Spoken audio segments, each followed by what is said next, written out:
안녕하세요. 저는 오랫동안 버스 운전을 해온 40대 남성입니다. 이렇게 사연을 보내는 게 맞는지 모르겠지만 제게 일어난 놀라운 일들을 청취자분들과 공유하고 싶어 보내봅니다. 너무 기적 같고 감동적이며 정말 의미 있는 것 같아서 요즘 같은 팍팍한 시기에 다들 듣고 마음 따뜻해지시면 하고 보내게 됐습니다.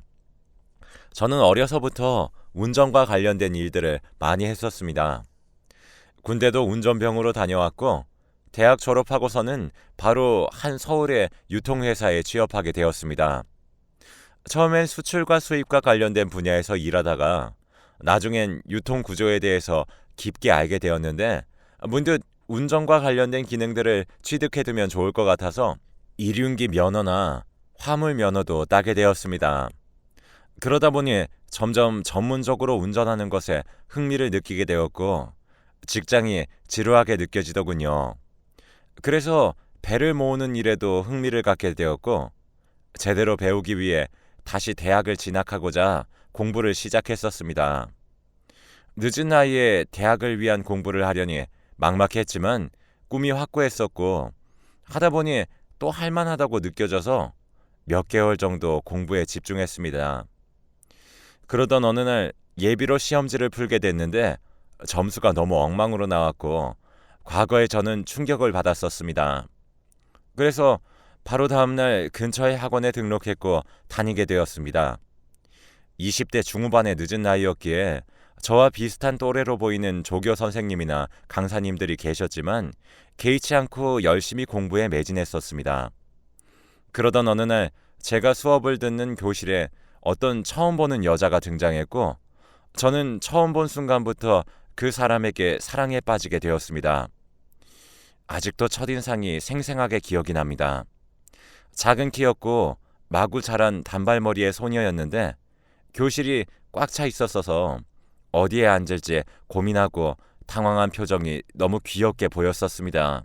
저는 열심히 그 여자에게 구애했고 그분도 역시 공부를 하시고 시험을 준비하시는 분이었기에 저를 거절하고 계속 거리를 두려 하셨습니다. 저는 너무 안타깝고 아쉬웠지만 저에게도 공부를 하는 것이 중요했기에 시험 끝나기만을 기다렸습니다. 그렇게 어느덧 시험이 끝났고 저는 안타깝게도 원하는 결과를 얻지 못하였기 때문에 항해에 대한 꿈은 포기하고 버스를 모는 운수회사에 취업하게 되었습니다. 시험이 끝나고 학원에 간 거의 마지막 날 그 여자분을 찾아내 이름과 번호를 여쭈었는데 그분은 단호하게 제게 알려주지 않으셨습니다. 그동안 시험을 핑계로 거절해 오던 게 아니라 자기는 연애할 생각이 아예 없다는 이유로 단호하게 거절하셨습니다. 전 저를 마음에 들어하지 않으셨다는 걸 깨닫고 깨끗하게 그분을 정리하기로 했습니다. 그래도 사람 마음이라는 게 생각만큼 쉽지 않았고 버스 기사가 되어서도 그분을 생각했으며 그분과 비슷한 실루엣의 여성분이 버스에 타고 나시면 움찔움찔하곤 했습니다. 그러던 어느 날 어느 때와 다름없이 서울 시내를 운전하고 있었고 퇴근 시간이 막 지나고 막차 시간대가 오기 전 다소 사람이 많이 없던 버스를 운전하고 있었던 걸로 기억합니다. 갑자기 제 앞에서 한 승용차가 급정거하더니 수상하게 운전을 하였습니다. 차선을 급히 바꾸기도 했고 급정거를 자주 하기도 했습니다. 직감상 음주운전이 아닌가 싶기도 했고 운전자가 멀쩡한 상태가 아닌 것 같기도 하였습니다. 저는 너무 걱정스러운 마음이 들었고 마침 그 부근의 정류장에서 마지막 승차 손님이 내리시고 곧 종점으로 향하던 찰나였기에 더 주시해서 그 승용차를 보며 운전하게 되었습니다. 그러다 아주 위급한 상황이 벌어졌고 결국 그 승용차가 제 옆 차선에서 큰 차를 박는 사고가 일어나게 되었습니다. 그리고 그 큰 차도 급정거를 하며 앞에 소형차와 충돌하게 되었고 순식간에 몇 중 추돌로 번지며 정말 도로 상황은 아수라장이 되었습니다.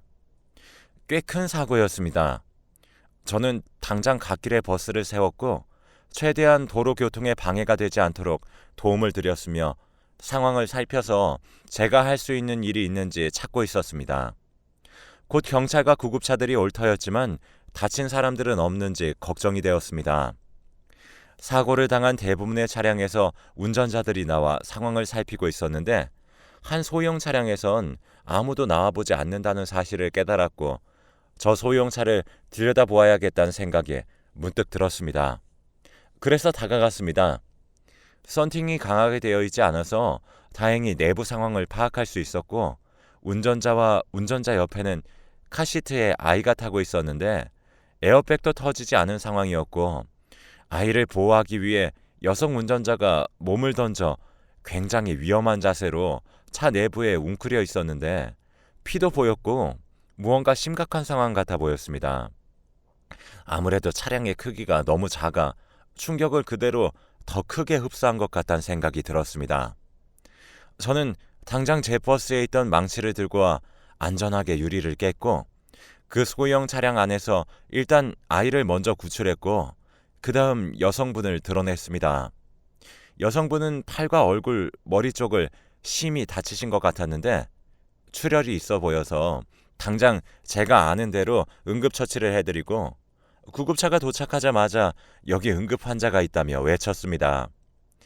조금 나중에 들어보니 출혈량이 너무 많아서 제가 조금만 늦게 발견했거나 구급대원분들이 오기 전에 응급처치가 되지 않았더라면 과다출혈로 더 심각한 상황에 놓였을 거라고 했습니다.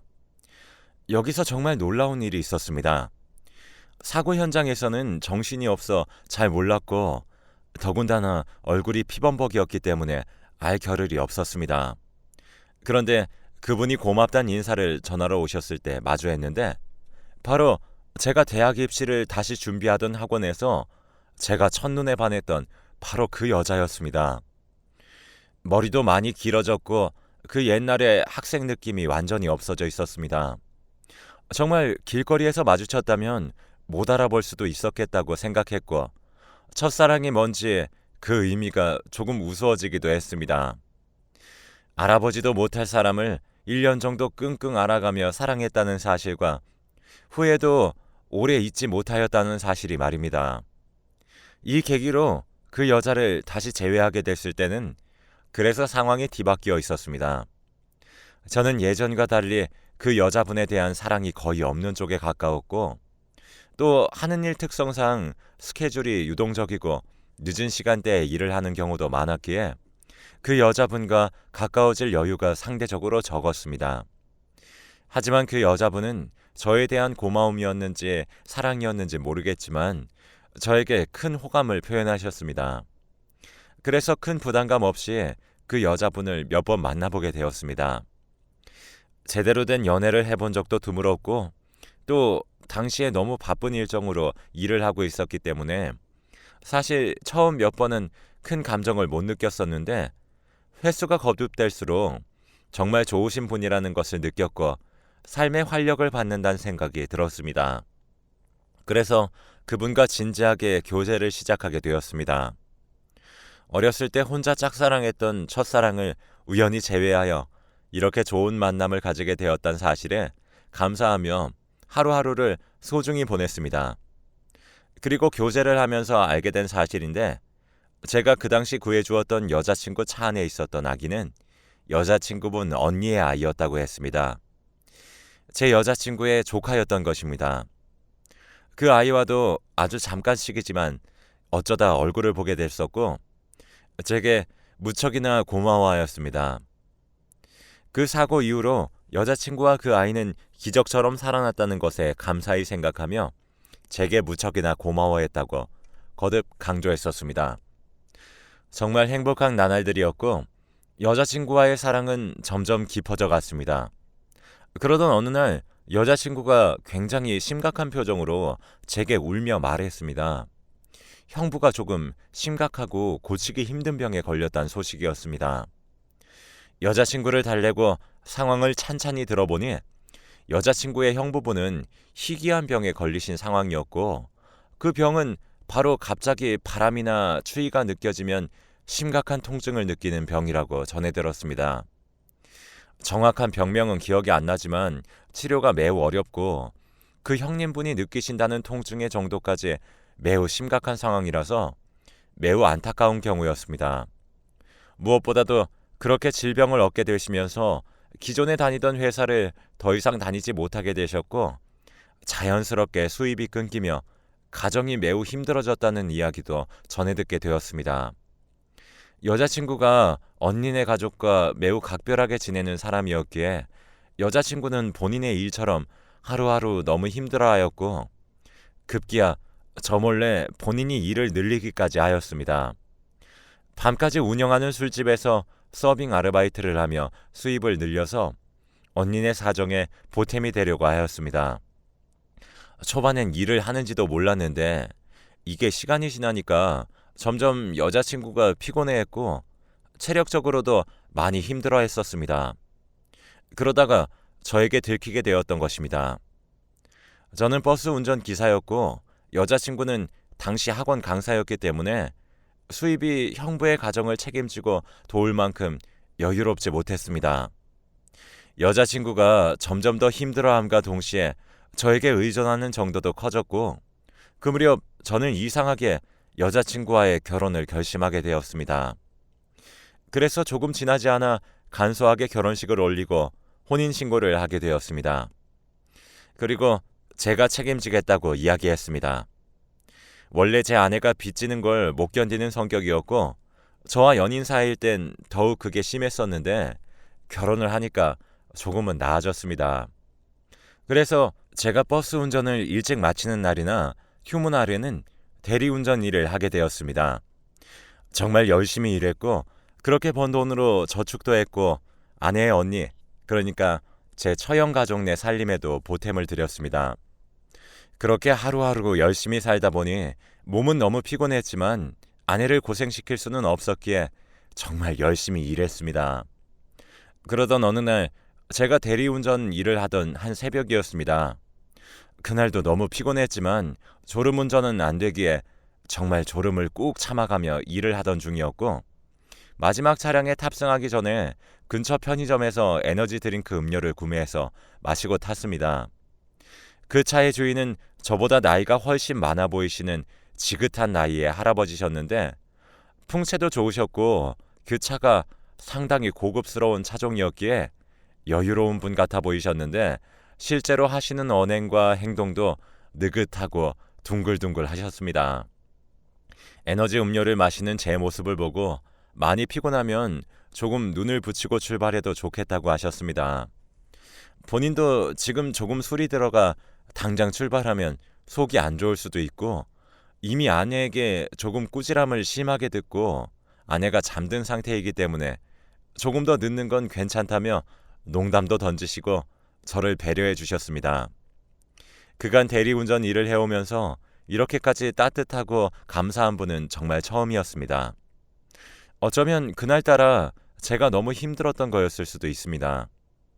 감사하다고 말하고 이런저런 실없는 이야기들을 주고받는데 갑자기 눈물이 났습니다. 감당해야 할 일이고 책임져야 하고 제가 불행하다고 생각하진 않지만 가끔씩은 정말 쉬고 싶고 자고 싶다고 말씀을 드렸는데 본인의 옛날 이야기를 들려주셨습니다. 그러더니 갑자기 엄청 큰 돈 액수를 말하시더니 이 돈을 빌려줄 테니 상황이 조금 나아진다면 그때부터 조금씩 갚으라고 하셨습니다. 너무 큰 액수였고 또 저희 가족의 일이기보단 처형내의 일이기도 했기에 선뜻 도움을 받는다고 모든 상황의 근본적인 문제가 해결되지 못할 것이라고 말씀드리며 거절했습니다. 그렇지만 그 마음과 제안은 너무 감사했기 때문에 정성스럽게 대리운전을 마치고 그분의 번호와 성함 그리고 하시는 일 정도를 여쭈어 보았습니다.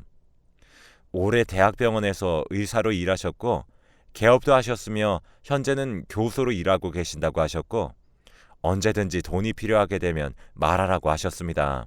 그 이후로는 일이 아무리 고돼도 세상이 따뜻하다는 느낌에 한동안 힘들지 않았던 것 같습니다. 그렇게 시간이 흘러서 형님분의 희귀병 증세가 점점 호전되게 되었고 일을 할 수 있게 되시며 갈수록 저희 가족의 상황이 나아지게 되었습니다.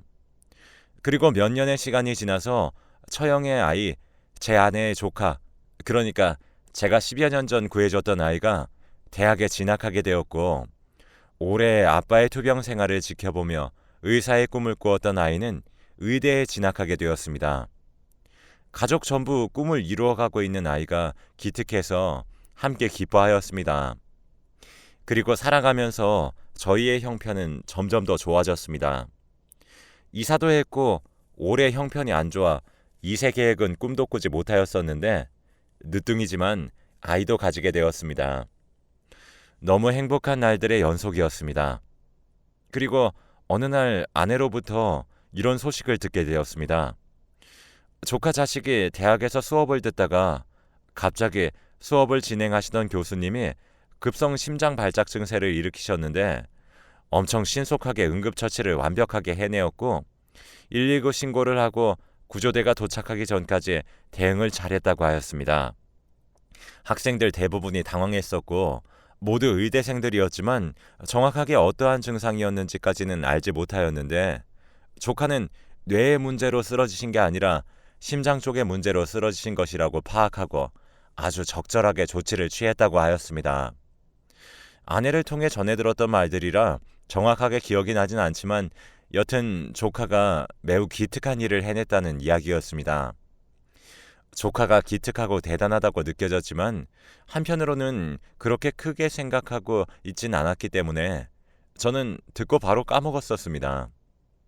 그리고 며칠 뒤 처형네와 식사를 함께 하게 되었고 아내는 임신 중이라 잠이 많아진 상황이라 먼저 자러 들어갔었고 어쩌다 보니 저와 조카가 길고 깊은 이야기를 하게 되는 상황이 만들어졌습니다. 본인의 고충을 이야기하고 제가 살면서 힘들었던 이야기를 들어주기도 하는 조카가 훌쩍 컸다는 게 느껴졌습니다. 술도 기울이며 대화가 깊어졌고 갑자기 제가 아주 옛날에 본인을 구해준 이야기를 또 꺼내었습니다. 지나가는 말들이라도 저에게 늘 감사해야 하던 아이였기 때문에 그 이야기는 정말 지겹도록 들었다며 제가 그만하라고 했는데도 불구하고 정말 감사하다고 이야기하였습니다. 지나칠 수 있었고 다수의 사람들이 베풀 수 없는 정의와 사랑을 보여줘 고맙다는 진지한 이야기들을 하였습니다. 그러더니 갑자기 본인이 수업 중이시던 교수님이 쓰러지셨을 때 구해드렸던 이야기를 꺼냈습니다. 5살 남짓 되었던 본인을 구해줬던 그 절실한 마음을 떠올리게 됐고 그간 본인이 배워왔던 모든 지식들을 동원할 수 있는 힘이 거기서 왔다고 이야기했습니다. 그냥 감사하단 말을 들을 때와 달리 제가 그 아이에게 그런 영향을 끼쳤다는 사실이 너무나도 감동적이었습니다. 그리고 그 아이가 이런 이야기를 해주었습니다. 본인의 제대로 되었던 응급처치 때문에 평소 심장이 안 좋으셨던 교수님의 갑작스러웠던 발작을 잘 극복할 수 있었고 그것에 큰 감사를 느낀 교수님께서 본인을 불러 이런저런 이야기를 했다고 했습니다. 그때도 저는 그 교수에 대한 관심은 없었기에 이름을 물어보거나 할 생각까지는 없었습니다. 그리고 그 교수님이 저희 조카에게 이런 질문을 했다고 했습니다. 듣자 하니 미친 듯이 본인을 살리려 노력했다고 들었는데 도대체 어떤 것이 학생을 그렇게 정의롭게 만들었냐고 물어보셨고 그때 조카가 대답을 하기 위해 진지하게 생각해 보았다고 합니다. 그리고 자기의 마음속 한구석에 저에 대한 감사와 그로 인해 사람을 구하고 목숨을 중히 여기려는 마음이 자리 잡을 수 있었다는 것을 깨달았다고 대답을 드렸다고 했습니다. 그 대답을 들은 교수님은 더 자세한 이야기가 궁금하다고 하셨고 제 조카는 거기서 제가 어릴 적 본인을 구했던 이야기를 했다고 했습니다. 교수님은 조카와 저에게 식사를 대접하고 싶다고 말씀하셨고 조카가 같이 식사를 할 생각이 있냐고 제게 물어왔습니다. 훈훈한 자리가 될 것 같았고 마침 제안받은 날도 제가 휴무인 날이었기에 저는 좋다고 했습니다. 그리고 그 약속 당일 조카와 함께 고급스러워 보이는 식당으로 향했습니다.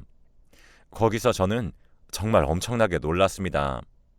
바로 몇 년 전 제가 처형네를 돕기 위해 대리운전 일을 할 때 감동을 받았던 의사분이 저희를 기다리고 맞이하고 계셨기 때문입니다. 그 순간 조카의 교수님, 즉 저에게 큰 힘을 주셨던 그 의사분도 저를 보고 정말 깜짝 놀라셨습니다. 세상이 너무 좁다곤 하지만 이렇게 인연이 되는 것이 정말 너무나도 놀랍고 신기하였습니다. 제가 우연히 버스를 몰다가 사고를 목격하였고 도움을 준 사람이 감사하게도 첫사랑이었기에 제외할 수 있었고 그 옆에 있던 아이도 저로 인해 생명을 구할 수 있었으며 그 아이가 커서 저에게 받은 도움을 기억하고 본인의 교수님을 도왔습니다. 그리고 저는 힘들 때 한 어른으로부터 큰 도움을 받았었고 어떻게 갚을지 모르는 채로 평생을 감사히 살아오고 있었는데 저에게 도움을 받은 제 조카 녀석이 그 은혜를 대신 갚아드린 것은 아닌지 싶기도 하였습니다. 세상이 너무 아름다운 것 같았죠. 그 식사 자리에서 저희의 이야기들을 모두 들은 조카는 너무 놀라하셨습니다. 제 조카는 저에게 감사하고 있었고 저는 교수님께 감사하고 있었으며 교수님은 제 조카에게 감사하고 있었습니다. 모든 것이 다 믿기진 않았지만 마음이 벅찼고 세상이 너무나도 특별하다고 느껴졌습니다. 이 이야기를 통해 많은 사람들이 힘든 요즘이지만 큰 힘을 느끼셨으면 좋겠습니다. 저는 요즘도 이 귀한 그리고 너무나도 운명 같고 믿기지 않으며 신기한 일들을 곱씹으며 하루하루 감사히 삶을 살아가고 있습니다. 읽어주고 들어주셔서 감사합니다.